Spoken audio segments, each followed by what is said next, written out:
दोस्तों इसके पहले वाले वीडियो में हम लोग पढ़े थे induction type auto synchronous motor. ठीक है, देखिए ऑटो सिंक्रोनस मोटर कहने का मतलब है कि जिसको स्टार्ट करने के लिए हमें प्राइम मूवर की ज़रूरत नहीं पड़ता है। ठीक है, तो जिस सिंक्रोनस मोटर को स्टार्ट करने के लिए हमें किसी भी प्रकार का प्राइम मूवर कहने का मतलब है कि जो रोटर को घुमाने के लिए हम लोग किसी भी मशीन या मोटर का प्रयोग करते हैं वो प्राइम मूवर कहलाता है। ठीक है, यानी कि यांत्रिक ऊर्जा उत्पन्न करने वाला जो मशीन होता है वो प्राइम मूवर कहलाता है। ठीक है, तो वह यांत्रिक ऊर्जा जिससे हम किसी मशीन के रोटर को घुमाते हैं, ठीक है, तो वो प्राइम मूवर हो जाता है।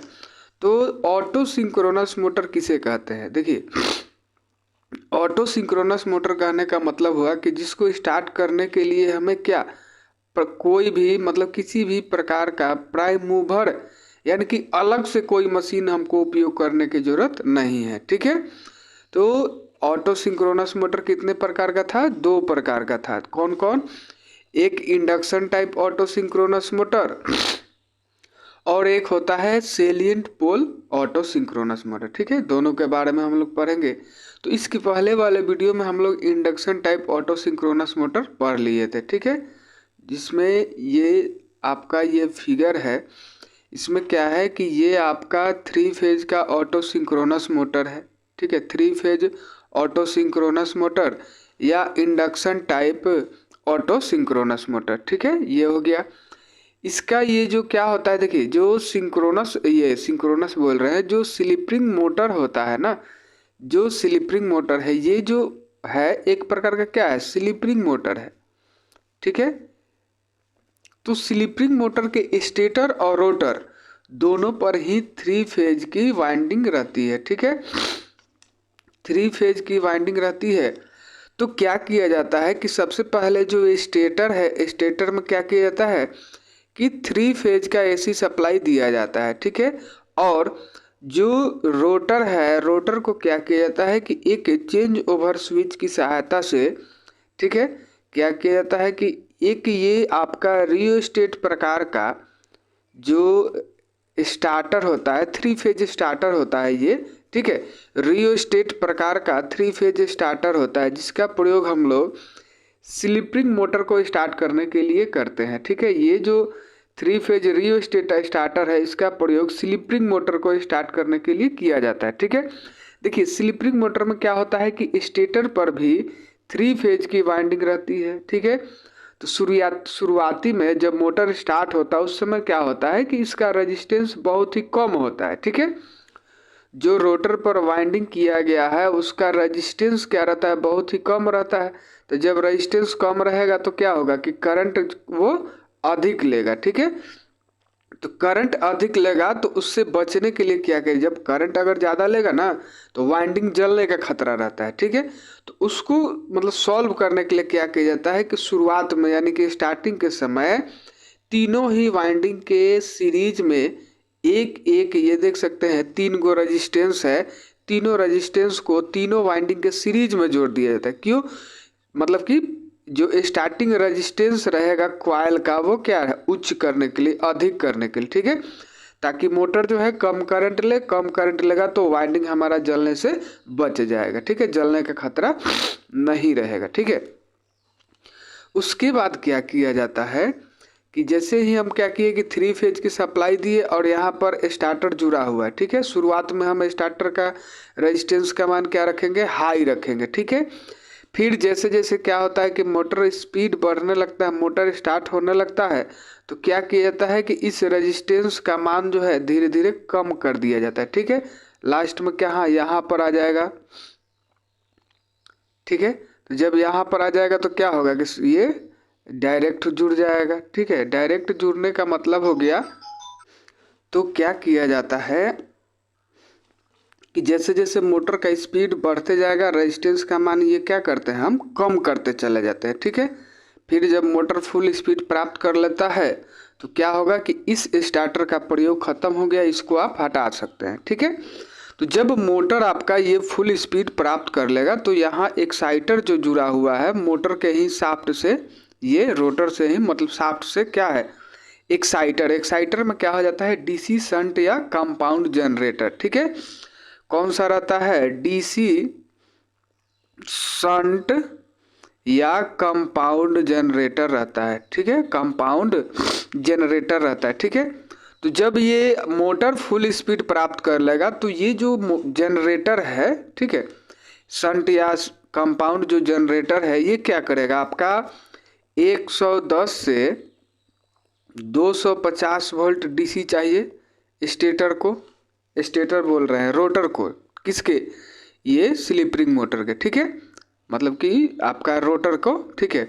तो ये जो जनरेटर है सप्लाई उत्पन्न करने लगेगा, तो सप्लाई आपका कहाँ, यहाँ पर आके रुका हुआ है, ठीक है। और ये देख सकते हैं कि ये जो है यहाँ पर जुड़ा हुआ है, यहाँ पर है इसका तीनों जो कॉइल है रोटर का, तीनों जो कनेक्शन है यहाँ पर है, ठीक है। अब क्या किया जाता है कि जैसे ही इस चेंज ओवर के स्विच को हम हैंडल को इस साइड करेंगे तो ये जो यहाँ पर ऑन था ये अब हैंडल कहाँ, यहाँ आ गया, ठीक है। तो ये जो दो कॉइल है ये आपस में शॉर्ट होके, और ये शॉर्ट होके इसमें एक सप्लाई का टर्मिनल मिल जाएगा और एक सप्लाई का टर्मिनल इसमें, ठीक है।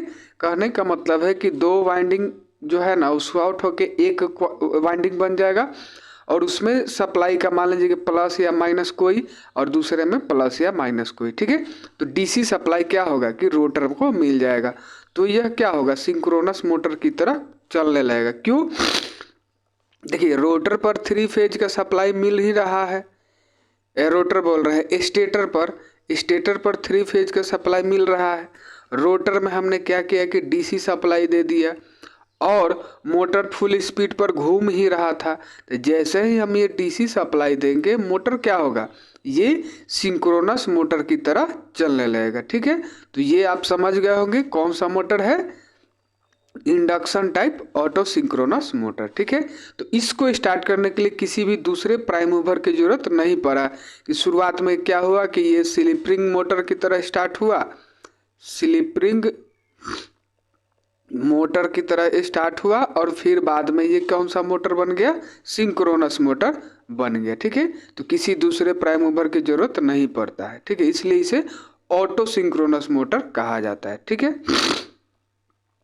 देखिए कार्य विधि दिया जा रहा है, कार्य विधि वर्किंग मेथड कह रहा है कि शुरुआत में यह motor slip ring induction motor की तरह स्टार्ट हो जाती है, ठीक है।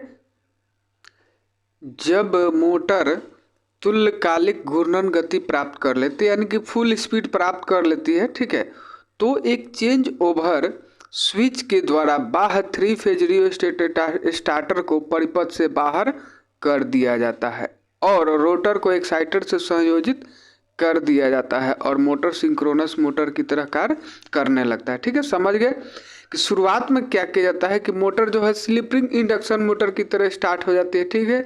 जब मोटर अपना फुल स्पीड यानी कि सिंक्रोनस स्पीड के बराबर स्पीड प्राप्त कर लेगी तो एक चेंज ओवर स्विच से क्या किया जाता है कि रियोस्टेट जो स्टार्टर है उसका कनेक्शन हटा के और क्या करते हैं कि रोटर को एक्साइटर से जोड़ दिया जाता है, ठीक है। तो जैसे ही हम रोटर को एक्साइटर से जोड़ेंगे डीसी सप्लाई प्राप्त होगा, मोटर सिंक्रोनस मोटर की तरह कार्य करने लगेगा, ठीक है। अब देखिए ये जो मोटर है इसका विशेषता यानी कि प्रयोग करने से क्या आपका लाभ होगा, ठीक है।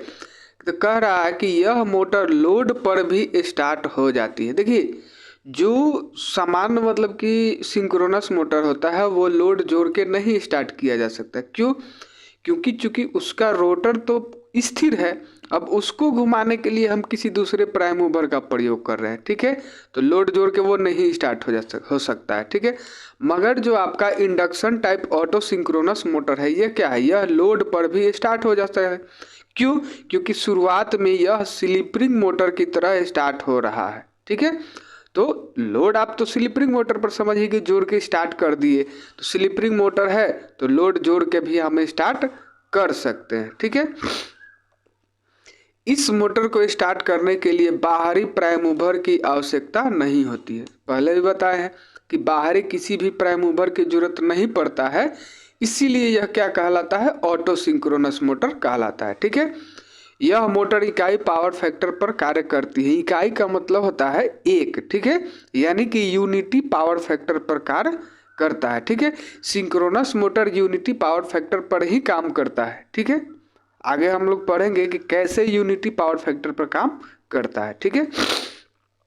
प्रयोग, इस मोटर का कहाँ प्रयोग किया जाता है? तो देखिए, इस मोटर का जो है ना, ये induction type auto synchronous motor, इसका प्रयोग हम लोग अधिक लोड वाला जो स्थान होता है, जहाँ पर लोड जोड़ कर ही स्टार्ट करना पड़ सकता है, वहाँ पर किया जाता है, ठीक है। इस मोटर का प्रयोग सीमेंट, रोलिंग, कॉटन तथा पेपर मिल में भारी लोड में नियत घूर्णन गति पर यांत्रिक ऊर्जा प्रदान करने के लिए प्रयोग किया जाता है, ठीक है। देखिए क्या होता है कि जो कंपनियों में काम किया जाता है ना, तो ये समझिए कि ये आपका फीता जैसा रहता है जिस पर सभी वर्क किया जाता है। मतलब मान लीजिए कि यहाँ कोई वस्तु लाद दिया गया, रख दिया गया, अब इसको इस फीते की सहायता से यहाँ लाना है। तो चूंकि अगर इसको हम किसी मोटर से जोड़ रहे हैं, इस चला रहे हैं, तो ये लोड लेकर ही न चलेगा। तो अगर आपको लोड जोड़ के काम करना है, बिना लोड के यानी कि भारी लोड जोड़ना है, तो आप किसका प्रयोग करेंगे? Induction type auto synchronous motor का प्रयोग करेंगे, ठीक है, समझ गए होंगे। अगला जो हमारा है सेलिएंट पोल टाइप ऑटो तुल्यकालिक मोटर, यानी कि सेलिएंट पोल टाइप ऑटो सिंक्रोनस मोटर, ठीक है। तो देखिए सेलिएंट पोल टाइप ऑटो सिंक्रोनस मोटर जो होता है, उसमें क्या किया जाता है कि जो रोटर होता है ना, वो सेलिएंट पोल प्रकार का प्रयोग किया जाता है, ठीक है। तो सेलिएंट पोल प्रकार का रोटर प्रयोग किया जाता है, ठीक है। ये आपका जो ये पोल है, ये कौन सा है? सेलिएंट पोल है। सेलिएंट पोल कहने का मतलब है कि इसका जो ये लंबाई है ये कम रहेगा, ठीक है, और इसका जो ये क्षेत्रफल होता है यानी कि डायमीटर, व्यास जो होता है वो अधिक रहता है, ठीक है। तो क्या किया जाता है कि इस प्रकार का जो मोटर होता है उसमें जो हम सेलिएंट पोल प्रकार का रोटर प्रयोग करते हैं, तो ये जो सेलिएंट पोल होता है ना, इसमें क्या किया जाता है आपका कि शॉर्ट सर्किटेड जो ये रिंग होता है, स्क्यूरल केज रिंग होता है, समझिए तो, ठीक है। ये आपका क्या है? ये रिंग है एगो छल्ला, और एक ये रिंग है, ठीक है। और ये क्या किया जाता है कि इसमें ये तांबे का मोटा मोटा तार क्या किया गया? शॉर्ट कर दिया गया, ठीक है। इसको स्क्यूरल केज कहा जाता है। क्या कहा जाता है? Squirrel cage. स्क्यूरल केज का रोटर कहा जाता है, ठीक है। हम लोग 3 फेज इंडक्शन मोटर में ये पढ़ेंगे, ठीक है। तो उस रिंग को क्या किया जाता है कि ये देख सकते हैं कि ये जो ये सेलिएंट पोल है, इसमें क्या किया जाता है कि बैठा दिया गया, समझिए कि इसमें मतलब कि ढलैया कर दिया जाता है, ठीक है। इसमें आपका ये ढलैया कर दिया जाता है। तो क्या होता है कि ये जो मोटर होता है शुरुआती में आपका इंडक्शन मोटर की तरह स्टार्ट होगा। जैसे कि ये वाला जो रोटर है, ठीक है, इस रोटर को जब हम प्रयोग करेंगे, उस रोटर का प्रयोग करके मान लीजिए कि हम स्टेटर में क्या देते हैं? 3 फेज की सप्लाई दे दिए, और जो ये रोटर है इसमें क्या करते हैं कि अभी कुछ नहीं देंगे। रोटर में शुरुआत में समझिए कि डीसी सप्लाई अभी नहीं दिया गया है, ठीक है। तो जब हम 3 फेज की सप्लाई ये स्टेटर में देंगे, तो इस रोटर पर क्या है कि शॉर्ट सर्किटेड हम कंडक्टर लगाए हैं, तो वो क्या होगा कि स्क्यूरल केज इंडक्शन मोटर की तरह शुरू में क्या होगा? स्टार्ट हो जाएगा, ठीक है। आपका जो ये रोटर है घूमने लगेगा, किस लिए? स्क्यूरल केज रोटर के कारण कि जो हम लोग क्या किए हैं कि ये जो रिंग बैठा है ना ये सेलिएंट पोल रोटर में, इस रिंग के कारण क्या होगा कि ये जब हम इस सिंक्रोनस मोटर में यानी कि जो ये हमारा क्या है सेलिएंट पोल वाला जो सिंक्रोनस मोटर है, इसमें जब हम ये 3 फेज की सप्लाई देंगे किस में? स्टेटर में, ठीक है। तो ये आपका स्क्यूरल केज इंडक्शन मोटर की तरह स्टार्ट हो जाएगा, ठीक है।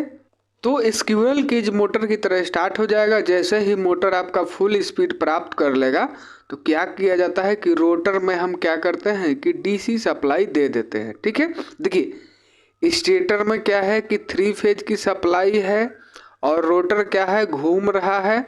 और जैसे ही हम क्या करेंगे कि डीसी सप्लाई दे देंगे, तो डीसी सप्लाई देते ही क्या होता है कि ये आपका सिंक्रोनस मोटर बन जाता है।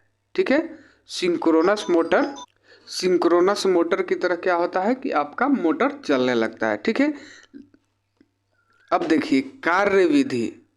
तो पहले भी बताया है कि ये मोटर क्या होता है कि शुरुआत में स्क्विरल के प्रकार का रोटर होने के कारण स्टेटर, यहाँ पर आपका ये स्टेटर होगा, ठीक है, में 3 फेज की सप्लाई देने पर मोटर स्वयं ही स्टार्ट हो जाती है। ठीक है, देखिए जो रोटर में क्या हम लगाए हैं, स्क्विरल केज लगाए हैं, तो इसलिए उसको स्क्विरल केज रोटर कहा जाता है। ठीक है, तो जो स्क्विरल केज रोटर है उसके कारण क्या होता है कि जब हम इस मोटर के क्या करते हैं कि स्टेटर में 3 फेज की सप्लाई देते हैं, 3 फेज की, तो क्या होगा कि 3 फेज की सप्लाई देने पर मोटर सेल्फ स्टार्ट हो जाता है। स्वयं ही स्टार्ट का मतलब होता है कि सेल्फ स्टार्ट हो गया, यानी कि क्या है कि किसी दूसरे प्राइम मूवर की जरूरत नहीं पड़ा इसके रोटर को घुमाने के लिए। ठीक है, सेल्फ स्टार्ट हो जाती है। जब रोटर फुल स्पीड प्राप्त कर लेता है तो हम क्या करते हैं कि एक्साइटर द्वारा डीसी वोल्टेज उत्पन्न होने लगता है। मतलब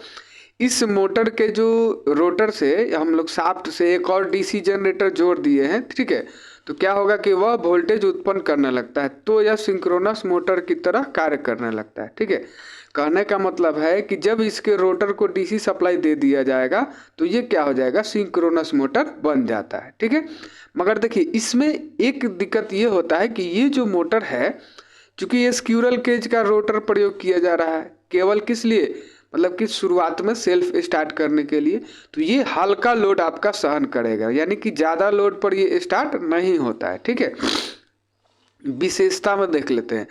कहा जा रहा है कि इस प्रकार का मोटर केवल हल्के लोड पर ही सेल्फ स्टार्ट हो सकती है। ठीक है, जो स्क्विरल केज यानी कि समझिए कि सेलिएंट पोल वाला जो ये सिंक्रोनस मोटर है वो केवल हल्के लोड पर सेल्फ स्टार्ट हो सकता है। ठीक है, ज़्यादा लोड जोड़ दीजिएगा तो मोटर स्टार्ट नहीं होगा। ठीक है, भारी लोड पर नहीं। ठीक है, भारी लोड के लिए इंडक्शन टाइप तुल्यकालिक मोटर ही प्रयोग में लाया जाता है। ठीक है, अगर ज़्यादा आपको भारी लोड है और उसमें सिंक्रोनस मोटर को स्टार्ट करना है लोड जोड़ के ही, तो आप किस मोटर का प्रयोग करेंगे, induction type auto synchronous motor का प्रयोग करेंगे। ठीक है, अब देखिए इसमें विशेषता ये है कि इस प्रकार के मोटर में रियोस्टेट स्टार्टर तथा चेंज ओवर स्विच की आवश्यकता नहीं होती है। ठीक है, ये दोनों की जरूरत नहीं पड़ता है इसमें। ठीक है, अब देखिए प्रयोग जो होता है इस मोटर का, कि इस प्रकार के मोटर का प्रयोग विद्युत वितरण लाइन में